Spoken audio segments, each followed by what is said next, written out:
Hello everyone, my name is Uthris and welcome to a little video here on the game Hydroneer, which comes out soon, I believe in about a week or so.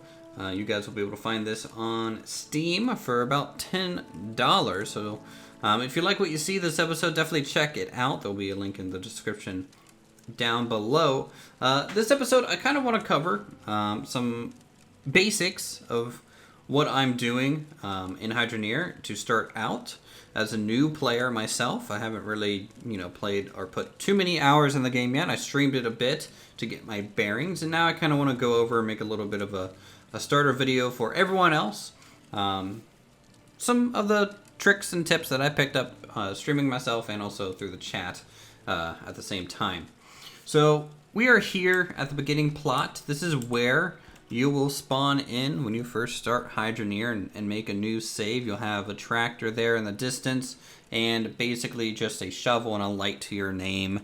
And it is your job to dig and refine, sell, create, to make a profit, to help automate or potentially make your own homestead. And there's a swath of things that you can be doing in Hydroneer, which is really impressive that the game was created by just such a small team. I think it's maybe 2 people that's working on this. So we have my setup in its current iteration after a few hours of gameplay. Yours might not look like this at all. Of course, it is a creative kind of building voxel game in a way, so yours may vary. But I want to go over kind of how this operation works, because I think this is a decent little beginning operation to shoot for, and you guys are free to expand upon it after you reach this level. So let's talk about my mine. So the mine shaft, I went ahead and started my mine across from the main plot. All this dirt down here, that's a little bit different than the left side. This is all voxel. You can dig it however you want and pan for resources in here. I plan to build a house and a garage and a blacksmith on this plot as kind of like my permanent residence. So for now, I'm keeping it relatively clean. But who knows? Maybe when I need enough money, I'll start digging down a little bit more. So I came across over to the smaller half on the other side of the stream. And it's really important to be building in my opinion, your base of operations as close as possible to the water initially, right? Once you get to higher techs, you're free to kind of invest in a little bit more of a pipe network or something.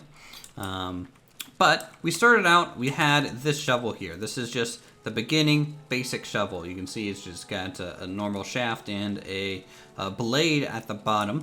If you come over, you can see if I just left click the dirt, it makes a tiny little hole. If I drop the shovel, you'll be able to see that the dirt is on the shovel. And then you can come down, drop the dirt off in a bucket. Now, this will take 4 shovel loads, which I can go ahead and show you guys. 2, 3. And there's a decent range. As long as you can highlight the object, you can generally interact with it. So I can store things in that bucket from about here. So you can see this bucket looks pretty full. And it is at this point. It's about 4 shovel loads to throw in there. If you throw any extra, it will just become deleted. Now, when you start, you'll have a bucket and also, I believe, a pan. One of these here. And you'll want to take this pan to the water and just simply dunk it in there by dropping it. Okay, so press E to pick it up. Press E to drop it, and there you go. You do get a little green aiming reticule for when you are dropping items. So it does help aim a good bit. And then what you'll do, you'll take up your bucket, you'll left click, or kind of hover over the green reticule over the bucket, and left click. And then that'll dump out the dirt into the cleaning bin. You then take your brush, which you also start out with, and you will just left click on it twice. You can see we got a little nugget of iron out of it. Now this little nugget is not worth much, so you might have to be digging a little while to get any value of it. If I come over to my scale that I bought, you can see it's worth 8 coins. It weighs about I don't know if this is in ounces or pounds, so we'll just say it's about an ounce. An ounce of iron here for 8 coins. So that is not very much money in the long scheme of things, but that's what you're going to be doing initially. You're going to be doing multiple bucket loads, trying to keep that stuff clean, and then you'll be selling it at the local jewelry store or stock market in the game. The map will tell you where those things are. If you take a look here, we have a jewelry store on the left side at Bastion Keep. There's also one at Bridgeport down there, roughly in the middle of the map. And then the stock markets, we have one in Ironhill and one at Burnscroft. So those prices will vary. The jewelry stores seem to be consistent prices. So keep that in mind. So after you do a couple of these loads of materials, you can take those materials, run it up to probably the jewelry store at the beginning, because you don't really care so much about the stock price. Sell it, get some gold. Now the beginning coins in the game, in my opinion, I do a multi-pan technique of I have like 4 wash pans and about double the amount of buckets for that figure, so that I can get a large amount ready to clean at once. I clean it all and then set that off to the side to sell later, and then I keep doing that until I'm ready to either craft something or until we are ready for making a trade run, right? Because it kind of takes time to go up there, and I might as well just keep running back and forth. So after you do a couple washes, get some nuggets and stuff, you go and sell and make some money. It'll give you some coins, which you have to carry around. What should your first purchases be? You know, where should you start and focus on? I would say you should start and focus on increasing your pan and bucket count a little bit so that you can kind of process more material. And then otherwise, you should be focusing on getting a better shovel, which is the advanced shovel here, or improved shovel. You can see it even comes with a nice upgraded handle for effect. And this thing digs dirt twice as fast as the basic shovel. It doesn't really actually say what its effect is, so I took a while to buy it. I would recommend buying it sooner rather than later, because you will effectively double your productive rate using this shovel. Next thing that you'd probably want to buy is a pickaxe. Here, I have one over there, and this thing essentially digs through the dirt super quickly, but you don't get any resources out of it. So the base premise of the dirt and the value is surface level dirt, less gold and materials in there, and then the bottom base level dirt, you're going to find more valuable things. So getting down to the bottom layer quickly is super important. Though there's no rush, you know, it is a game that you're free to progress at your own rate. I stuck with the small shovel for quite some time myself. From there, I upgraded my watering solution, went ahead and made some pipes to run some water to my cleaning kind of pans here, so that I don't have to drop them in water all the time. I can just turn some valves, and you can see water spills out and fills it up instantly. So I can actually open these all up and then just close them, and I have 4 pans ready to go, ready to accept some dirt. So let me turn on my mining helmet. This is a little advanced of an item. I'm not going to address all of this stuff maybe this episode, but I will go ahead and show you guys kind of what I do. So I will take my shovel, I'll go down into my mine. For me, it's super important to have a nice smooth access down into the mine and out. I don't want to spend a lot of time jumping. That bugs the crap out of me. And I try and make my mine look as neat as possible. I even add some lanterns down here to make it light. And what I'll do is I'll come down here, I'll dig, I'll fill up a bucket. You can see this one's gonna just take 2 scoops of dirt to fill that up. If I get closer, it might help. Dig. And then with 2 small bucketfuls, Go ahead and put my shovel away. I can pick this up, and then I'm just gonna drop this on the ground. What that's going to do is it's gonna create a little dirt nugget, so that I don't have to carry my buckets back and forth. You can just wash this little dirt nugget. However, if you pick up another bucket, line up the green dot over there to drop it on there, and drop it, you can see we have a really big dirt nugget here. So we'll take this, and this pan will accept this amount of dirt.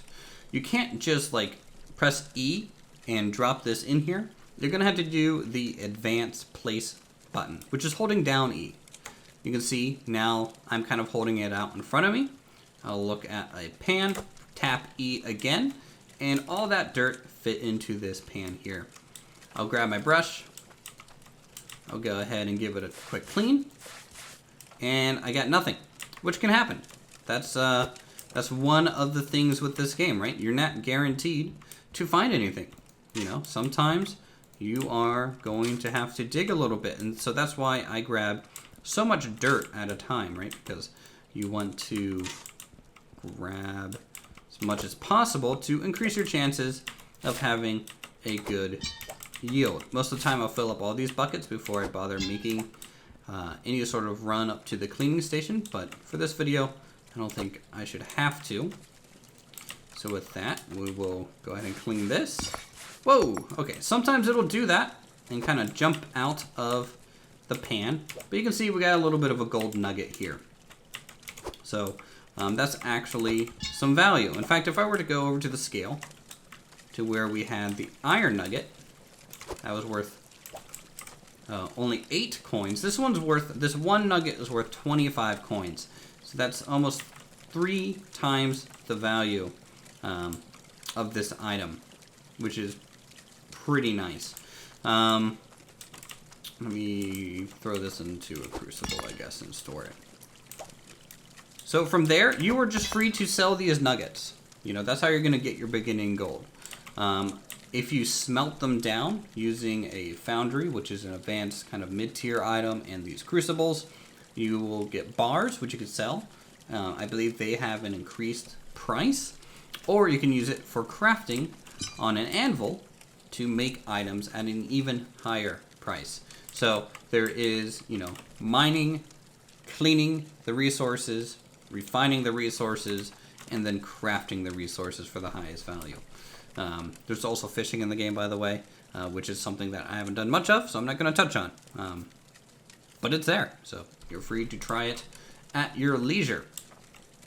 So, how does this work? Let's talk about crafting, which is essentially step 2 in money making, right? So you'll be selling just nuggets for a while until you're able to afford a forge, blacksmith, cauldron, blacksmith hammer, probably a grindstone, and a mold. So all of this stuff are a little bit more advanced, and you can find them all in Bridgeport in the middle. You do have a local shop out in the distance that you do have, but these are more advanced items that you'll probably find down at the other main town, the large one. In fact, buy a bed early too, because what it allows you to do is just skip the night, because the night does get pretty dark.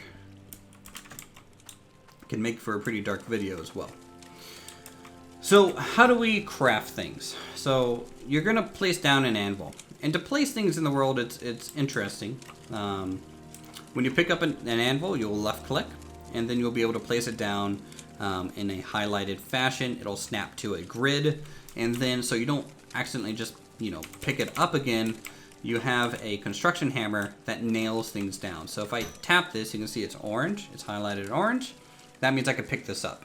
If I tap it again, you can see it's no longer highlighted orange. It's locked down. So it's important to lock down your structures so it doesn't really move around on you. So here we are. We're at the forge and things. I went ahead and pre-made some 2 gold bars and 2 iron. Now these gold bars, I've been digging away at them for a little while, so we're gonna see how much money we can get. I've also been grinding down some gems that we find while digging.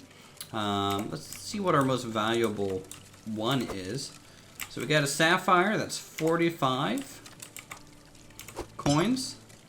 This emerald, if this emerald is 44 coins, so these two are actually very close to each other. We also have a large ruby at 41. So all of these three are my biggest gems, I think, unless this sapphire happens to be a 45. Nope, we had just two 45s going in there, it seems. But combining these with gold to make jewelry, definitely very profitable. So what I'll do is I'll come to the anvil, I'll left click on it and find the recipe I want. Let's make a big ring using 1 gold bar and 1 piece of jewelry here. So I'll throw my gold bar back into the forge and get that red hot so that it's workable. Let's go with a sapphire ring. I actually gave my girlfriend a sapphire ring a while ago, so we'll go ahead and make one for her here and then sell it so that she can't have it because that would, you know, I need to make money. Sorry, hon. We got this. This is warm up now, so we'll plop it on there. We'll grab our blacksmith hammer off the rack and just left click right on the anvil. And you get yourself a nice ring, something to sell for a profit. So I'll just drop it in this bucket just for ease of carry. Now I want to make a necklace too, just to show you guys what that takes. If I tap left click on the anvil, you can see the number count by the gold bar has gone to 2, and then we have 1 gem still. So if I grab the gem, let's make this one a emerald necklace. That might be cool. I don't think that placed well. You can use the hold E function for advanced place to get a little bit more of an accurate drop a lot of the times. It just has to be resting on the surface of the anvil. Now this one requires 2 gold bars. We only have 1 though. So let me show you how you get 2 gold bars out of 1. I'm gonna plop this on the anvil real quick just to give it a surface. We have a saw that you can buy at the downtown kind of area, and we'll just saw this in half. You know, gold's a pretty soft metal. I'm sure you could saw it in half somehow. Now that we have 2 equal halves of gold, we'll go ahead and warm it up, get it nice and ready for us to hammer into a necklace here in just a moment. Okay, I think they are ready. Pick this up and boom. You get yourselves a nice kind of gold and emerald necklace. So we'll go ahead and store that kind of in the bucket. I don't think this can actually fit in the bucket. It's it's a little too big. Outside of necklaces, rings, you can see we have some iron. And on the anvil, you do have some other blueprints. We can make a dagger for 1 iron, make an axe for 2 iron, and a sword for 3 iron. Obviously, more iron you use, the better price you'll probably get for the equipment. So I'm gonna make a sword. We only have 2 bits of iron though, so to get past that, we'll go ahead and just saw one of these in half. Of course, you can saw right through iron, guys. Just give it a try. It's really not that difficult. So we'll throw this stuff in the forge. You can see I can reach pretty far with just my hands, and standing on the fire doesn't hurt me because I am basically immune. See, I don't even have legs. I'm just a floating hat shadow. I think I'm an ethereal wisp in this game. Not 100% sure what I look like. So we got our necklace. These are heating up nicely. Need to get ready to grab them. I don't know if we can overheat them and if they can melt or not. So I try not to find that out. And then boom, we got ourselves a 2-handed claymore. Or at least it feels like a 2-handed claymore. So we got ourselves a nice shiny sword. So when you want to sell these, you can go ahead and take them up to the jewelry store or over to the stock exchange and see how much value you can get for them. The value of the stock exchange does change daily. So I'm going to come up to the castle. There is a stock exchange in here with different prices than in the snowy region. So you want to check both depending on what you're selling. So we have a sword here. Everything is down. So we're going to get less money for the sword. But so this is actually going to make us less money, I think, than the jewelry area. I could be wrong, but I think that's what that reads. So we'll just come over to the jewelry area and sell this for 612. You just plop it on the table there, you press the button, and you got 612 coins. So that's a sword. Iron is generally a cheaper material. You won't make as much by doing weapons as you will with jewelry or things like that, right? Because, you know, people like really gold, shiny things. So if we run back to our little base camp and hop on over, you'll get, let's look at the necklace here. Now this was also down in value, so I doubt I'm going to get full price. So we'll just go to the jewelry store again. Maybe looking at the standard average price will matter. I could throw this on the scale too, by the way, and kind of get an estimate on what I'll make. But again, stock prices will vary. So I'll plop this down. You can see for this necklace, $14.69. That's a lot more gold. We have 2,000 coins now. Well, let's go down and sell the ring. I'm curious. Because both of those gold ingots actually both weighed about 44 ounces. I'm curious to see what the ring sells for, because that was one single whole bar. See, I'm still learning things myself. So if I grab the ring, bloop, just like this, and we'll head on back. And it has a sapphire in it, which I think was our bigger crystal. You made about 1,400 on the necklace, so or 1,460, something like that. This, I'm hoping maybe 1,500. I think that would be nice. And 1,500 is a decent amount of money in this game. So 1,366, so a little bit less money. And I think that's because it required just a single bar to make. So there you go. We have made 3,448 coins. Your wealth mileage may vary. Take that with a little bit of a grain of salt. We can take a look here at the first shop area right across of our base. You can see there's some basic stuff, some valves, some pipes, some things that you can buy. You can get all of the stuff that we just used basically here. You know, forge, crucibles, anvils, hammers, pickaxe, advanced shovels, buckets, more pans, more brushes in case you lose some, and, you know, lighting. You can get a grinding wheel. This has everything that you see over there pretty much available. The only thing that you do not see is my ramp down into the mine. That is considered a building material, and that is downtown. So, yeah, that's it. I think that covers the basic kind of 2 ways to make some money here in Hydroneer. I'm definitely enjoying the game. I hope you guys are too. Let me know how your saves are going and what kind of methods you are to make money in the game, and what's your biggest sell. Let me know that as well once it comes out, because I think that'll be pretty interesting to compare notes on that fact, because I made some money in this game. It's kind of spread out all over the place. And now that I've made some money, next episode, I'm going to go ahead and make me a full-on palace here. A home, a garage for our vehicles, refueling stations, a blacksmith, and probably a 2-story house. Something crazy.